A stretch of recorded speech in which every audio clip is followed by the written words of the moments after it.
Iran बनाम Israel जब मिसाइलें बोलने लगी। शनिवार की सुबह जैसे ही हुई, इजराइल के शहरों में हलचल मच गई।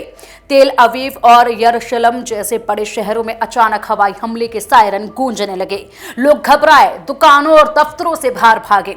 कुछ ने अपने बच्चों को गोद में उठाया, कुछ बेसमेंट की ओर दौड़े। पूरा माहौल डर और दहशत से भर गया। इस डर की जड़ें थी शुक्रवार की रात में, जब इजराइल ने अचानक ईरान पर हमला बोल दिया। और ये कोई मामूली हमला नहीं था।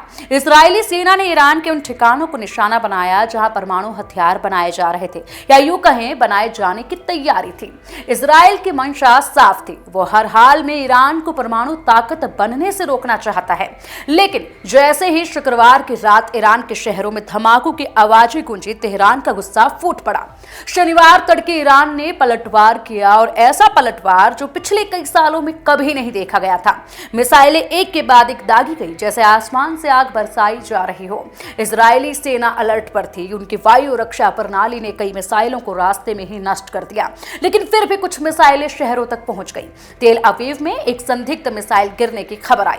वहीं यरूशलेम में लोगों ने जोरदार धमाके की आवाज सुनी। इजराइल के प्रधानमंत्री बेंजामिन नेतन्याहू ने इस हमले को लेकर कहा, यह शुरुआत है, हम जवाब देंगे, और ऐसा जवाब होगा जिसे ईरान लंबे समय तक याद रखेगा।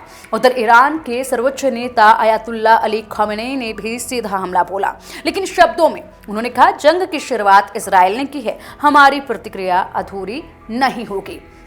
ईरान की सरकारी समाचार एजेंसी फोर्स के अनुसार शनिवार को हमलों का तीसरा चरण शुरू हो गया है। यानी अब बात सिर्फ जवाब की नहीं, लगातार हमले जारी रखने की हो रही है। एक वरिष्ठ ईरानी अधिकारी ने कहा, अब इजराइल में कोई जगह सुरक्षित नहीं रहेगी, हम बदला लेंगे और ऐसा दर्द देंगे कि वो कभी नहीं भूलेंगे। इस बीच जमीनी हालात भी चिंताजनक थे। इजराइल की एम्बुलेंस सेवा ने बताया कि तेल अवीव क्षेत्र में 34 लोग घायल हुए हैं। हालांकि ज्यादातर को हल्की चोटें आई हैं, लेकिन बाद में पुलिस ने बताया कि एक व्यक्ति की जान भी चली गई। अब सवाल उठता है, क्या ये सिर्फ शुरुआत है? क्या आने वाले दिन और खतरनाक हो सकते हैं? दुनिया की नजर इस वक्त मध्य पूर्व पर टिकी हुई है। दो लगातार देशों के बीच ये टकराव सिर्फ सीमाओं तक सीमित नहीं रहा, ये अब आसमान में, जमीन पर और अंतर्राष्ट्रीय राजनीति के गलियारों में गूंज रहा है।